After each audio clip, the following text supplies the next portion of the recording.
एक राजा ने अपने सैनिकों को सड़क के बीच में एक बड़ी चट्टान रखने के लिए कहा। राजा ने अपने सैनिकों से छुपकर उस चट्टान पर नज़र रखने के लिए कहा और कहा कि देखना उस चट्टान को कौन हटाता है।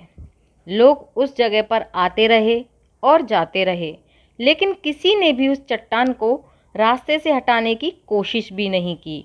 उस चट्टान के पास से लोगों के गुजरने वालों में से राजा के कुछ करीबी लोग और शहर के बड़े व्यापारी भी शामिल थे, और उनमें से कुछ लोग तो राजा को ही कोसने लगते कि क्या राजा हैं जो इस चट्टान को रास्ते से भी नहीं हटवा सकते।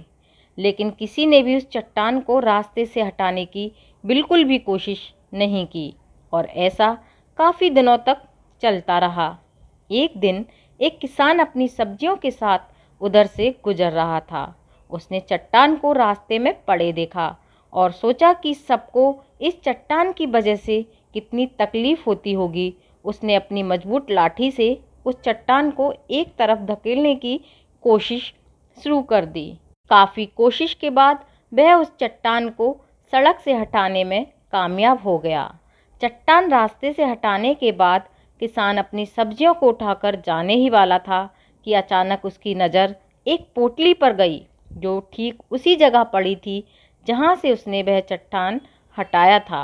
उसने उस पोटली को खोलकर देखा तो वह हैरान रह गया, क्योंकि उसमें सोने के कई सिक्के थे और उन सिक्कों के साथ राजा का एक संदेश भी था, जिसमें लिखा था कि ये सोने के सिक्के उसके लिए हैं जो इस चट्टान को रास्ते से हटाएगा।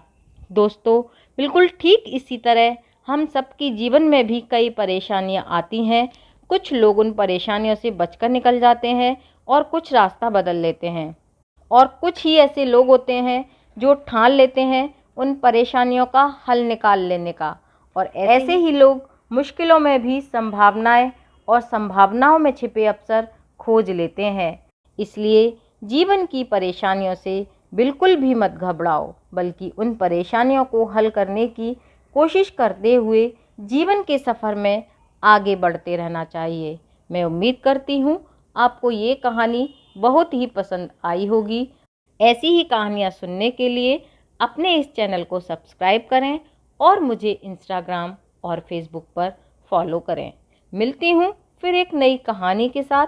तब तक के लिए वंदे मातरम।